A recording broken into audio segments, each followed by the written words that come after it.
berbagai kegiatan prostitusi dan aksi pembunuhan terhadap anak tiri dan mantan istrinya, Fred West bersama istri keduanya, Rosemary West, terus menjalankan aksi bejatnya bahkan lebih parah. Anak kandung mereka pun menjadi salah satu korbannya. Inilah kisah selengkapnya dari pasangan pembunuh paling keji, Fred dan Rosemary West.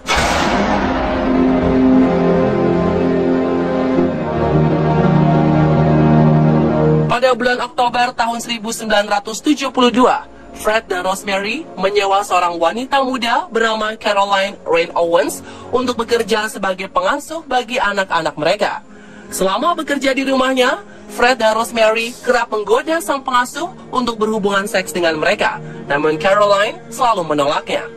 Sampai suatu malam di bulan Desember, setelah kembali gagal merayu, mereka menyekap Caroline semalaman karena berusaha untuk kabur. Saat Fred mengatakan bahwa ia akan membiarkan beberapa temannya memperkosanya lalu membunuhnya, akhirnya pengasuh ini pun pasrah memenuhi keinginannya. Keesokan harinya, Caroline dibebaskan dan langsung melapor pihak berwajib. Namun Fred bisa meyakinkan pengadilan dan hanya dikenai denda 50 pound sterling karena serangan tidak senonoh. Selama 6 tahun berikutnya, mereka menewaskan sedikitnya 8 perempuan muda yang lewat di jalan Cromwell 25, baik sebagai penumpang atau karyawan. Yang pertama adalah Linda Cook, seorang penjahit yang dikenal Fred secara pribadi. Berikutnya adalah Carol Ann Cooper, yang menghilang saat berjalan pulang dari bioskop.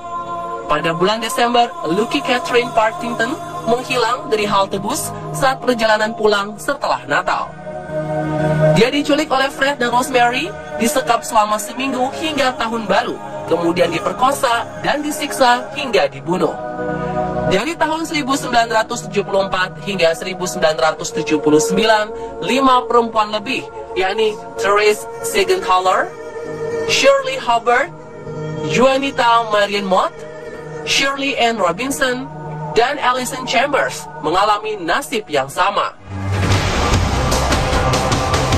Pasangan West ini diketahui telah melakukan pembunuhan lainnya selama bertahun-tahun berikutnya, dan jasad dari korban lainnya ini diduga dikuburkan di luar area rumah mereka.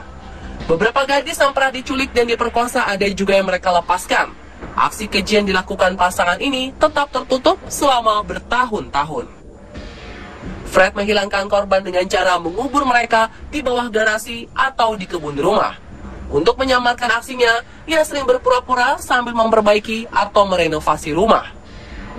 Untuk memenuhi kebutuhan perbaikan rumah ini, ia sering mencuri dan kemudian memagari hasil curiannya. Hal ini sempat membuat polisi setempat curiga, namun aksi pembunuhannya tetap tertutup rapi. Aksi keji pasangan ini hampir terbongkar pada tahun 1986 saat Heather West memberitahu teman-temannya tentang pelecehan yang dialaminya. Untuk membungkamnya, Heather yang merupakan anak perempuan mereka yang masih berusia 13 tahun ini dicekik sampai mati dan dipotong-potong, lalu dikubur di kebun rumah mereka pada Juni tahun berikutnya.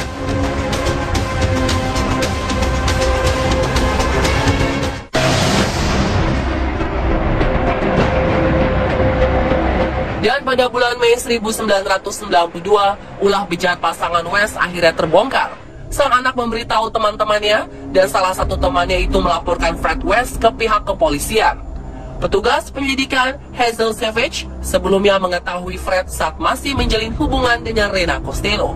Saat seorang gadis lain yang pernah diperkosa Fred juga mau melapor ke polisi, akhirnya pihak kepolisian pun mengeluarkan surat perintah penggeledahan.